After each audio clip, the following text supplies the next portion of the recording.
Hey Erica, hey guys, we're going to go into my fish room.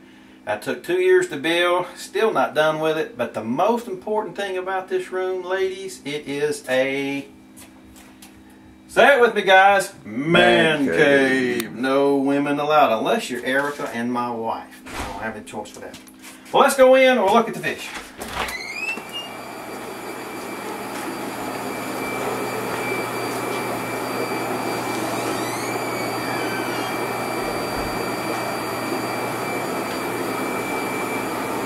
This is Fred. He is my Untitled Plecos, so if anybody tries to come in the doors, he will eat them.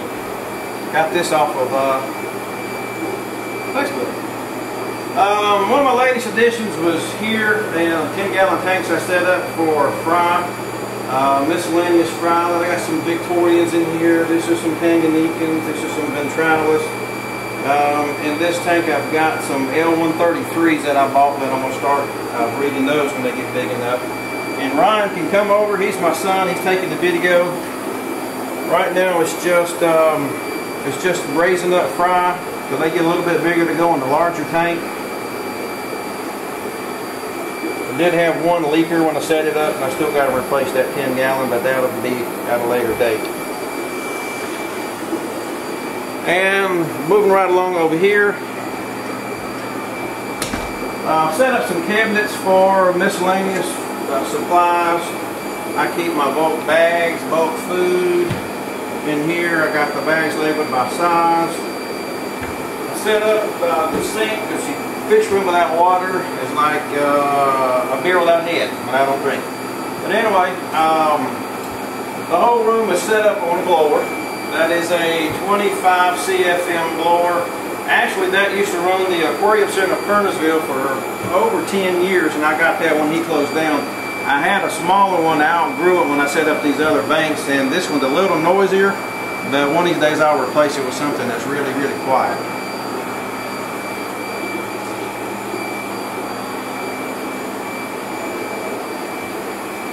I ran 1-inch PVC. You can go with larger if you want. The larger the PVC, the larger volume of air. When you set up a fish room, some of the things you need to realize is when you set up an air blower and you want to feed the whole room, it needs to make a complete loop and come right back to the blower. That way you get a greater volume of air. I went with 1 inch because 1 1/2, 1 1/4 was a little bit bigger than I wanted to set up, and I get all the air that I need. Right now my oxygen bleeding off about 1/3 of what I'm used to. We'll come down this side of the room.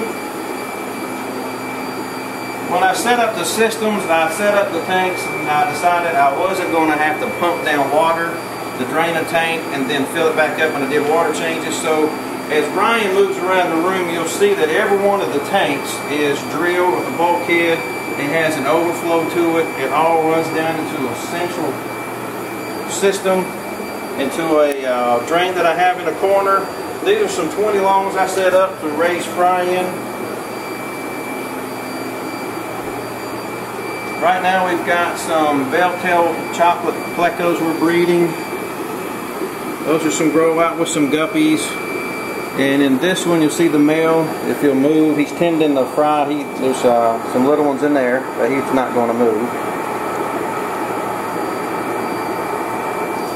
And this one just let their babies go. In this one up here you see the youngest plecos on top of the cage back there. There's the male.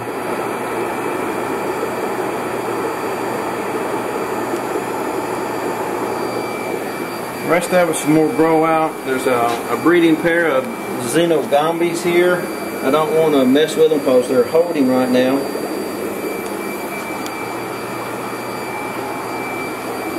Here I have 15-gallon tanks. Starting with some Guppies. I've got some, what are these, Ryan? I done forgot.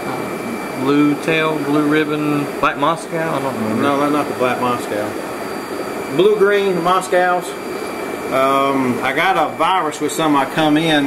I had an internal parasite and I lost all my males that were big, so I'm down to just females until one of these gets bigger. This is some experiment Ryan and I have been working on.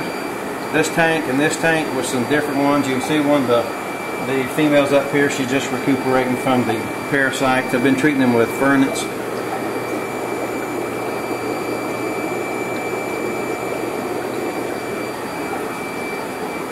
And here we have several breeding pair of Pavano Plecos. I got some grow out Plecos with some cherry red shrimp. And you can't see them in here. Looks like they're all hiding somewhere back in the back. These are the albino blue eyes. They haven't spawned for me yet. We just should be spawning any time now. On this side we've got some Impimbi from ventralis. I'm going to have to separate those because one of the bigger males is picking on that smaller male in the back. This 125, I've got another pair of Xeno Guppies that are wild. I got a pair of Catumba ciprichromis. This bottom tank is wild Chatuda ventralis.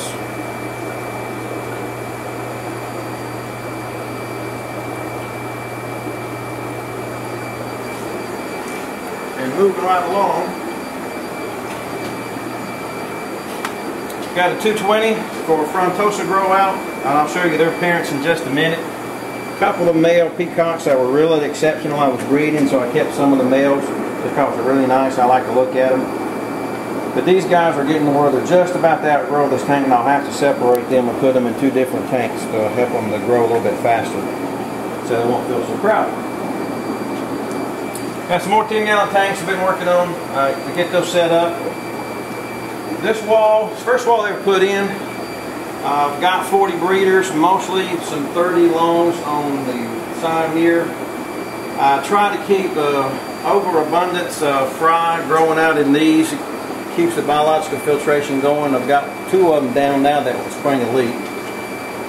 These are some grow out. These are some grow out. All these up here are grow out. Got some Demasoni. Them Sobo Deeps that won't breed. Somebody can buy those if they want them. These are the breeder Demasoni, Ruby Green Victorians. My color 500 Peacocks, and I try to keep my breeders down where I can get to them. That way I can strip the females a lot easier. SP44s, really exceptional quality.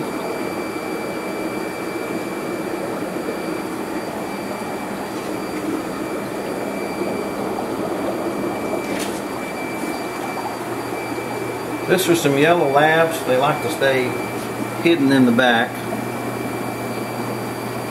I just acquired these a couple months ago. They've not bred yet. They were just about started when I got them. This is the Pundamila Nassau Bay Red Flank. They're hiding in the rocks. You can see a female sticking his head out. And I've got a couple of tumblers here on the side of the tank with different types of fry in them.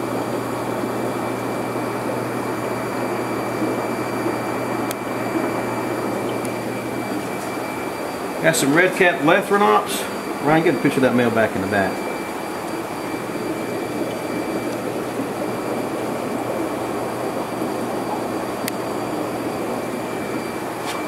There's some Lethrinops babies.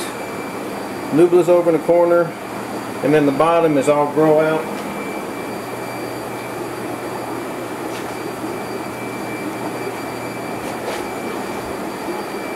Ready? Here in this 75, I've got some Haplochromis Doterions. Kind of hard to come by. It's late Victorian. I think probably my favorite one, the pike-shaped fish.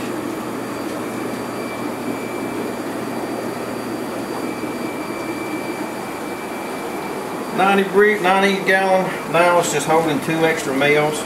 I'll put something else in that later. 40 breeder up here. It's got some large red flank that I grew out males. They're ready to be sold.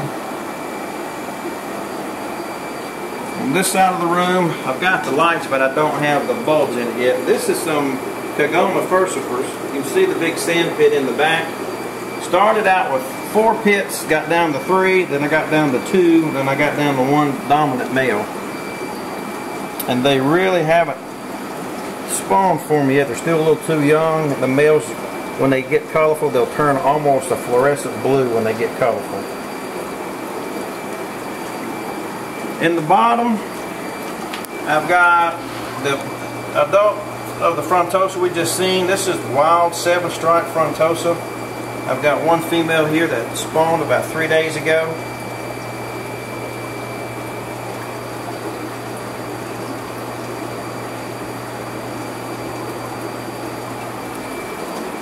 Got an extra male of these large ones if somebody's interested in it, let me know. Refrigerator to hold all my frozen foods, grow outs. The 220s are grow outs. This 75 I have some more yellow labs, some black ink fin calvus I'm raising to breed, some Imsobo deeps that don't want to breed for me. This 75's got grow outs, mostly got some peacocks, got some red flank. Same here, peacocks and red flank. And this is it's kind of a rare Lake Victorian. They love to stay in these pots. These are trichlochromas. I've got 4 of them in this tank, and I've got a pair up here. And I'm trying to get these guys to spawn again for me.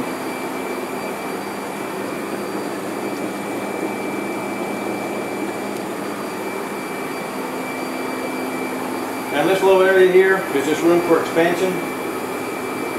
I like to get one of the least expensive pumps you can put on a tank if you set up a big setup like this is bubble wrap. Keeps the fish in, keeps the water from evaporating as much, and it's a lot cheaper than glass.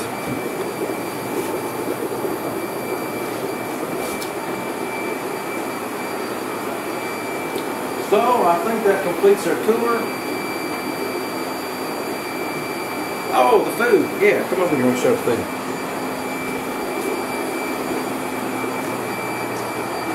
I buy most of my stuff from Ken's. It seems to be the most economical and some of the best quality. I start mine out with, when they get big enough, with a 0.5 millimeter, the green granules. And then I step them up to the 1.2. Then I go to the 1.8. And if you've got a fish that you want to get a lot of weight on quick, the krill pellets, I get the 1.5 and I get the 4 millimeter for the frontosa, the bigger fish. This has a real high 47% fat content or protein to 15% fat. It's got a higher fat content. You can actually feel it when you hold it in your hand. That'll put a weight on the fish real quick. So if you got a fish that's recuperating from being sick, or it got beat up, or you've got some females you stripped and you want to get the weight back on them really fast, they've been holding, I love to feed them this, and just gets them porked up really quick. It's high in protein, high in fat. Some of the flake food I like to feed, the Plecos and Tropheus, is the Max Spirulina from Ken's. And another one I like to get is the brine shrimp. Good and high protein.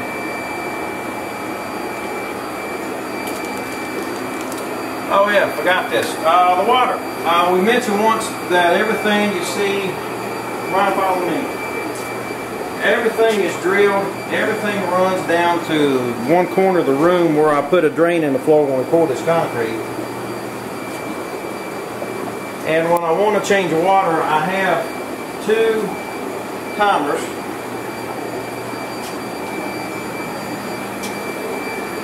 These are actually sprinkler timers. You can buy them off eBay. You can buy them in the stores. This will serve 2 different lines. You see 1, 2, 3, and 4. I can actually have teed off here and went over to the other room to add more timers at a later date. But these are set to go off at certain intervals. One of them goes off at 5:30 in the morning, then number 2 goes off at about 9:30, then this one about 10:30, and then number 4 about 11:30. It runs for about 20 minutes. That's a partial water change, so I made my own